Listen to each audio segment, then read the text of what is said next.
ನಿನ್ನಂತಾಗಬೇಕು, ನಿನ್ನಂತಾಗಬೇಕು ಕನಕ ನಿನ್ನಂತಾಗಬೇಕು. ಕುರುಡರ ಗುಂಪಿನಲ್ಲಿ ಆನೆಯಂತಿರಬೇಕು, ಕಿವುಡರ ಸಂಘದಲ್ಲಿ ಶಬ್ದದಂತಿರಬೇಕು. ದೊಡ್ಡವರ ಗುಂಪಿನಲ್ಲಿ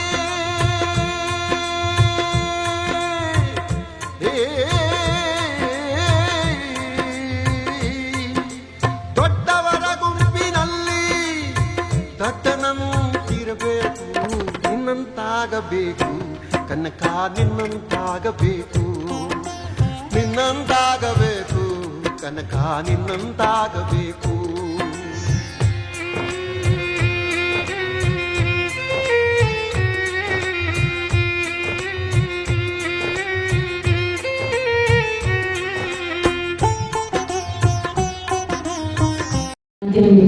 ಎಲ್ಲರಿಗೂ ವಂದಿಸುತ್ತಾ ಈ ದಿನ ದಾಸ ಪರಂಪರೆಯ ಶ್ರೇಷ್ಠ ಸಂತ, ಪರಮ ಹರಿಭಕ್ತ, ಅದ್ವಿತೀಯ ತತ್ವಜ್ಞಾನಿ, ಕೀರ್ತನೆಗಳ ಮೂಲಕ ಮನುಕುಲವನ್ನು ಬೆಳಗಿದ ದಾಸ ಶ್ರೇಷ್ಠ ಕನಕದಾಸರ 538ನೇ ಜಯಂತಿಯ ಹೃದಯಪೂರ್ವಕ ನಮನಗಳನ್ನು ಸಲ್ಲಿಸುತ್ತಾ ಕನಕದಾಸರ ಒಂದು ಸಾಹಿತ್ಯದ ಒಂದು ಪ್ರಾಕಾರಗಳಲ್ಲಿ ಮುಂಡಿಗೆಗಳು ಅನ್ನುವಂಥ ಒಂದು ಪ್ರಾಕಾರ ಬಹಳ ಪ್ರಸಿದ್ಧಿಯಾಗಿರ್ತಕ್ಕಂಥದ್ದು.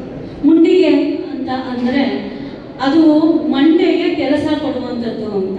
ಅಂದರೆ ಯಾವುದೇ ಒಂದು ವಿಷಯವನ್ನ ನೇರವಾಗಿ ಹೇಳದೆ ಅದನ್ನ ಸುತ್ತಿ ಬಳಸಿ ಹೇಳಿ ಅದರ ಅರ್ಥ ಹುಡುಕಿದಾಗ ಅದೊಂದು ಆ ಅರ್ಥ ಸಿಕ್ಕಾಗ ಅದರಲ್ಲಿ ಒಂದು ಸಂತೋಷ ಸಿಗ್ತಾ ಇತ್ತು. ಈಗಿನಂತೆ ನಮಗೆ ಹಿಂದಿನ ಕಾಲದಲ್ಲಿ ಮೊಬೈಲ್ಗಳಾಗಲಿ ಅದರಲ್ಲಿ ನೋಡಿ ಹುಡುಕೊಳ್ಳುವಂಥದ್ದಾಗಲಿ ಯಾವುದೂ ಇರಲಿಲ್ಲ. ಅಂತ ಕಾಲದಲ್ಲಿ ಈ ಮುಂಡಿಗೆಗಳನ್ನ ಹೇಳಿದಾಗ, ಅದನ್ನ ರಚಿಸಿ ಅವರು ಹೇಳಿದಾಗ, ಅದನ್ನ ಬಿಡಿಸಿದಾಗ, ಅಂದ್ರೆ ಒಂದು ಡಿಕೋಡ್ ಮಾಡಿದಾಗ, ಈಗ ನಾವು ಒಂದು ಯಾವುದೋ ಪ್ರಾಬ್ಲಮ್ ಇಟ್ಕೊತೀವಿ, ಈಗ ಅದನ್ನ ಡಿಕೋಡ್ ಮಾಡ್ತೀವಿ. ಡಿಕೋಡ್ ಮಾಡಿದಾಗ ಅದರದ್ದು ಒಂದು ಆನ್ಸರ್ ಏನ್ ಸಿಗತ್ತೆ, ಆ ರೀತಿ ಮುಂಡಿಗೆಗಳನ್ನ ಬಿಡಿಸಿದಾಗ ಅದರ ಒಂದು ಆನ್ಸರ್ ಸಿಗ್ತಾ ಇತ್ತು, ಕಡೆಯಲ್ಲಿ ಒಂದು ಆನ್ಸರ್. ಅದು ಎಲ್ಲರಿಗೂ ಕೂಡ ಬಹಳ ಖುಷಿ ಕೊಡುವಂತ ಒಂದು ಪ್ರಕಾರ ಹರಿದಾಸ ಸಾಹಿತ್ಯದಲ್ಲಿ ಬರುವಂಥದ್ದು. ಏನಂದ್ರೆ ಕನಕದಾಸರ ಮಾತೇ ಹಾಗೆ ಅಂತ, ಕನಕದಾಸರು ಮಾತಾಡ್ತಿದ್ದ ರೀತಿನೇ ಹಾಗೆ. ಒಂದು ದಿನ ಕನಕದಾಸರು ಬೆಳಗಾಗಿ ಎದ್ದು ವಾಯುವಿಹಾರಕ್ಕೆ ಹೋಗ್ತಾ ಇದ್ರು. ಯಾರೋ ಒಬ್ಬರು ಕನಕದಾಸರ ಅಡ್ಡಲಾಗಿ ಬಂದು ಏನು ದಾಸರು ಬೆಳಗ್ಗೆ ಎಲ್ಲ ಹೊರಟ್ರಿ ಅಂತ ಕೇಳಿದ್ರು. ದಾಸರು ಅದಕ್ಕೆ ಅವ್ರಿಗೆ ಹೇಳಿದ್ರು, ಯಾವ ಹೆಂಡ್ತೀನಿ ಯಾವನೋ ಎತ್ಕೊಂಡು ಹೋದಂತೆ, ಅವನ ಹೆಂಡ್ತಿ ನೋಡ್ಕೊಂಡು ಇನ್ಯಾವನೋ ಹೋದಂತೆ, ಅವರಪ್ಪ ನೋಡ್ಕೊಂಡು ನಾನು ಹೋಗ್ತಾ ಇದ್ದೀನಿ ಹೋಗಲೇ ಅಂತಾರಂತೆ. ಈ ದಾಸರ ಮಾತೇ ಇಷ್ಟಪ್ಪ, ಅರ್ಥವಾಗಲ್ಲ ಅಂತ ಹೋದ್ರಂತೆ ಅವರು. ಅದರ ಅರ್ಥ ಏನು ಅಂದ್ರೆ, ಅದನ್ನ ಬಿಡಿಸ್ತಾ ಹೋದ್ರೆ ಅದರ ಅರ್ಥ ಏನು ಅಂದ್ರೆ, ಯಾವನ ಹೆಂಡ್ತೀನಿ ಯಾವನೋ ಎತ್ಕೊಂಡು ಹೋದ ಅಂದ್ರೆ ರಾಮನ ಹೆಂಡ್ತಿನ ರಾವಣ ಎತ್ಕೊಂಡು ಹೋದ, ಅವಳನ್ನು ನೋಡ್ಕೊಂಡು ಇನ್ಯಾವನೋ ಹೋದ ಅಂದ್ರೆ ಅವಳನ್ನು ನೋಡ್ಕೊಂಡು ಆಂಜನೇಯ ಹೋದ, ಅವರಪ್ಪ ನೋಡ್ಕೊಂಡು ನಾನು ಹೋಗ್ತಾ ಇದ್ದೀನಿ ಅಂದ್ರೆ ಅವರಪ್ಪ ಆಂಜನೇಯ ಸ್ವಾಮಿ ಅವರಪ್ಪ ವಾಯು ಪುತ್ರ ಹನುಮಾನ್. ಅದಕ್ಕೆ ವಾಯು ವಿಹಾರಕ್ಕೆ ಹೋಗ್ತಾ ಇದ್ದೀನಿ ಅನ್ನೋದನ್ನ ಅವರು ಈ ರೀತಿಯಾಗಿ ಒಗಟಿನ ರೂಪದಲ್ಲಿ ಹೇಳ್ತಾ ಇದ್ರು ಅಂತ. ಅದೇ ರೀತಿ ಇನ್ನೊಂದು ಪ್ರಾಕಾರ ಒಂದು ಏನಂದ್ರೆ, ಅಂತಕ ನನುಜನ ಕಂದನ ತಂದೆಯ ಕೊಂದನ ಶಿರದಲ್ಲಿ ನಿಂತವನ ಚಂದನಿ ಪಡೆದನ ನಂದನ ಎಡ ನನಗಿಂತ ಧರಿಸಿದ ಮುಕುಂದನಿಗೆ. ಅಂದ್ರೆ ವಿಷ್ಣುಗೆ ನಾನು ಈ ರೀತಿ ನಮನ ಸಲ್ಲಿಸ್ತೀನಿ ಅಂತ ಹೇಳೋದನ್ನ ಸುತ್ತಿ ಬಳಸಿ ಯಾವ ರೀತಿ ಹೇಳ್ತಿದ್ರು ಅನ್ನೋದು. ಅಂತಕ ಅಂದ್ರೆ ಯಾರು? ಧೃತರಾಷ್ಟ್ರನ ಅಣ್ಣ. ಅಂತಕನ ಅನುಜ ಯಾರು?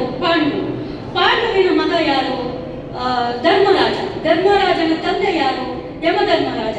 ಅವನ್ನ ಕೊಂದಿದ್ಯಾರು? ಮೃತ್ಯುಂಜಯನಾದಂತ ಶಿವ. ಮಾರ್ಕಂಡೇಯ ಪುರಾಣದಲ್ಲಿ ಬರುತ್ತೆ, ಮಾರ್ಕಂಡೇಯನ್ನ ಸಂರಕ್ಷಣೆ ಮಾಡುವ ಸಲುವಾಗಿ ಶಿವ ಯಮನನ್ನೇ ಕೊಂತಾನೆ. ಹಂಗಾಗಿ ಅಂತಕ ನನುಜನ ಕಂದನ ತಂದೆಯ ಕೊಂದನ ಅಂದ್ರೆ ಶಿವ ಕೊಂದವನ ಚಂದನಿ ಪಡೆದನ ಕೊಂದನ ಶಿರದಲ್ಲಿ ನಿಂದವನ. ಅಂದ್ರೆ ಶಿರದಲ್ಲಿ ಚಂದ್ರನ ಧರಿಸಿದ್ದಾನೆ ಶಿವ. ಅಂತ ಚಂದ್ರನ ಸಹೋದರಿಯಾದಂತ ಲಕ್ಷ್ಮಿಯನ್ನ ಪಡೆದಂತ ಮುಕುಂದನಿಗೆ ಅಂದ್ರೆ ವಿಷ್ಣುವಿಗೆ ನಾನು ನಮಿಸ್ತಾ ಇದ್ದೀನಿ ಅಂತ ಹೇಳೋದನ್ನ ಈ ರೀತಿ ಮುಂಡಿಗೆಗಳ ರೂಪದಲ್ಲಿ ಅವರು ಹೇಳಿದ್ರು. ಇನ್ನೂ ಒಂದು ಪ್ರಕಾರ ಏನು, ಹೀಗೆ ತಿರುಪತಿ ವೆಂಕಟರಮಣ ಸ್ವಾಮಿಯ ಪರಮ ಭಕ್ತರಿವರು ಕನಕದಾಸರು. ಅವರು ತಿರುಪತಿ ಕ್ಷೇತ್ರಕ್ಕೆ ಹೊರಟಾಗ ಅಲ್ಲಿನ ಪಾರುಪತ್ಯದಾರರಿಗೆ ಕನಸಾಗುತ್ತೆ. ಕನಸಾಗತ್ತೆ. ಏನಂದ್ರೆ ಈ ತರ ನನ್ನ ಭಕ್ತ ಬರ್ತಿದ್ದಾನೆ, ಅವನನ್ನ ಸಕಲ ಆಧಾರಗಳಿಂದ ಬರಮಾಡ್ಕೊಳ್ಬೇಕು ಅಂತ ಹೇಳ್ಬಿಟ್ಟು ಕನಸಾಗತ್ತೆ. ಆಗ ಅವರು ಬಂದು ನಿಂತ್ಕೋತಾರೆ, ಎಲ್ಲ ಮೆಟ್ಲು ಹತ್ತಿ ಬರೋರ್ನೆಲ್ಲ ಗಮನಿಸ್ತಾ ನಿಂತ್ಕೋತಾರೆ. ನಿಂತ್ಕೊಂಡು ಇವ್ರನ್ನೇ ಕೇಳ್ತಾರೆ, ಬಂದು ಏನಂತ ಕೇಳ್ತಾರೆ ಅಂದ್ರೆ, ನೀವು ಕನಕದಾಸರು ನೋಡಿದ್ರಾ ಅಂತ ಕೇಳ್ತಾರೆ. ಅವ್ರು ಹೇಳ್ತಾರೆ, ಮುಂದೆ ಬರೋರ್ಗೆಲ್ಲ ಹಿಂದೆ, ಹಿಂದೆ ಬರೋರ್ಗೆಲ್ಲ ಮುಂದೆ, ಅಂದ್ರೆ ಮುಂದೆ ಬರೋರ್ಗೆಲ್ಲ ಹಿಂದೆ ಇವ್ರು, ಹಿಂದೆ ಬರೋರ್ಗೆಲ್ಲ ಮುಂದೆ ಇವರು. ಅವ್ರಿಗೆ ಅರ್ಥನೇ ಆಗಲ್ಲ, ಅವ್ರು ಏನ್ ಹೇಳಿದ್ರು ಅನ್ನೋದನ್ನ ಅವ್ರಿಗೆ ಅರ್ಥನೇ ಆಗಲ್ಲ. ಅವರ ಕಲ್ಪನೆ ಏನಿರುತ್ತೆ ಅಂದ್ರೆ, ದಾಸರು ಅಂದ್ರೆ ಒಂದು ಪೇಟ ಇಟ್ಕೊಂಡು, ಒಂದು ಸೊಂಟ ಸುತ್ಕೊಂಡು, ಒಂದು ತಂಬೂರಿ ಇಟ್ಕೊಂಡು ಬರ್ತಾರೆ ಅನ್ನೋದು ಅವ್ರ ಪರಿಕಲ್ಪನೆ. ಆದ್ರೆ ಇವರು ಒಂದು ಕಂಬಳಿ ಹಾಕೊಂಡು, ಒಂದು ಏಕನಾದ ಇಟ್ಕೊಂಡು ದಾಸರು ಬರ್ತಾ ಇರ್ತಾರೆ. ಅವ್ರಿಗೆ ಕಡೆಯವರೆಗೂ ಇವರೇ ಕನಕದಾಸರು ಅನ್ನುವಂತ ಇದೇ ಸಿಗಲ್ಲ.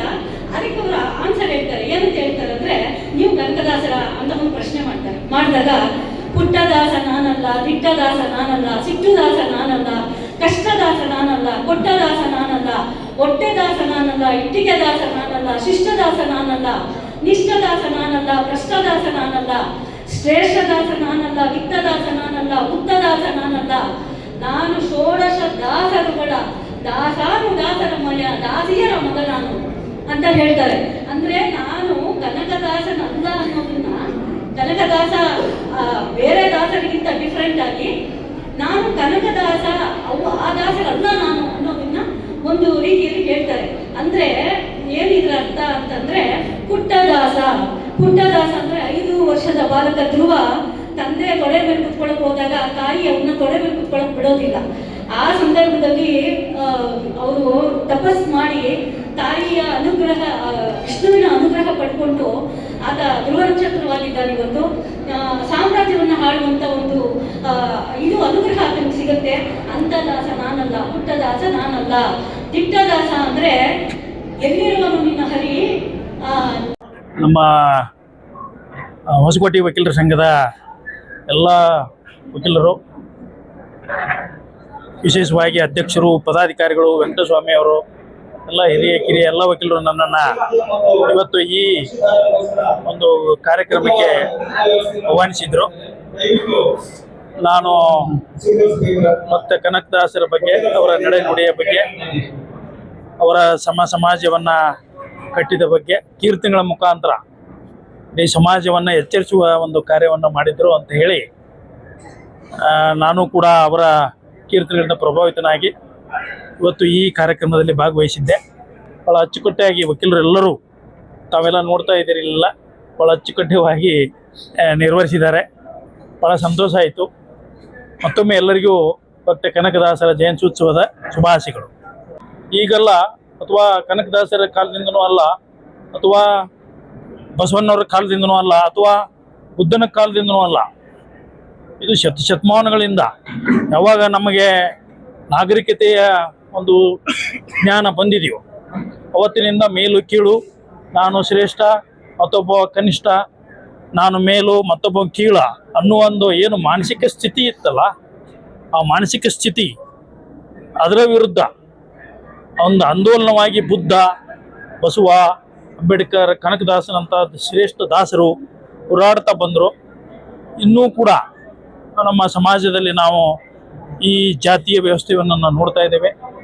ಜಾತಿ ವ್ಯವಸ್ಥೆಯಿಂದ ಮೇಲು ಕೀಳು, ನಾನು ಹೆಚ್ಚಿಗೆ ಮತ್ತೊಬ್ಬ ಕಡಿಮೆ ಅನ್ನುವ ಒಂದು ಈಗಲೂ ಕೂಡ ನಾವು ನೋಡ್ತಾ ಇದ್ದೇವೆ.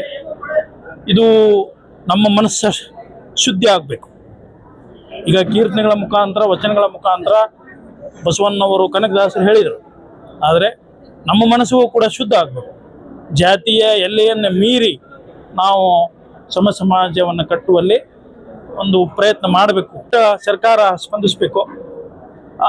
ರಿಸರ್ವೇಷನ್ನ ಪಟ್ಟಿಯನ್ನು ನಮಗೆ ಕೊಡಬೇಕು. ಎಲ್ಲಕ್ಕಿಂತ ಮುಖ್ಯವಾಗಿ ಗ್ರೇಟರ್ ಬೆಂಗಳೂರು 5 ಕಾರ್ಪೊರೇಷನ್ಗಳಿಗೆ ನಾವು ಚುನಾವಣೆಯನ್ನು ಮಾಡುವವರಿದ್ದೇವೆ. ಯಾಕಂದರೆ ಮಾನ್ಯ ಸರ್ವೋಚ್ಚ ನ್ಯಾಯಾಲಯದ ಒಂದು ಡೈರೆಕ್ಷನ್ ಇದೆ, ಒಂದು ನಿರ್ದೇಶನವಿದೆ. ಹೀಗಾಗಿ ಅದನ್ನು ನಾವು ಮಾಡುವವರಿದ್ದೇವೆ. ಇನ್ನು 6,000 ಗ್ರಾಮ ಪಂಚಾಯತಿಗಳಿಗೆ ಚುನಾವಣೆಯನ್ನು ಮಾಡಬೇಕು ನಾವು. ಅದು ಕೂಡ ಡಿಸೆಂಬರಲ್ಲಿ ಮುಗೀತು. 1,192 ನಗರ ಸ್ಥಳೀಯ ಸಂಸ್ಥೆಗಳಿಗೆ ಚುನಾವಣೆಯನ್ನು ಮಾಡಬೇಕು. ಅದು ಅವಧಿ ಮುಗಿದಿದೆ. 10 ಕಾರ್ಪೊರೇಷನ್ಗಳ ಪೈಕಿ ಒಂದು 5-6-7 ಕಾರ್ಪೊರೇಷನ್ಗಳಿಗೆ ಚುನಾವಣೆಯನ್ನು ಮಾಡಬೇಕು. ಬೆಂಗಳೂರಿಗೆ ಮಾಡಬೇಕು, ಪಟ್ಟಣ ಪಂಚಾಯತಿಗಳಿಗೆ ಮಾಡಬೇಕು.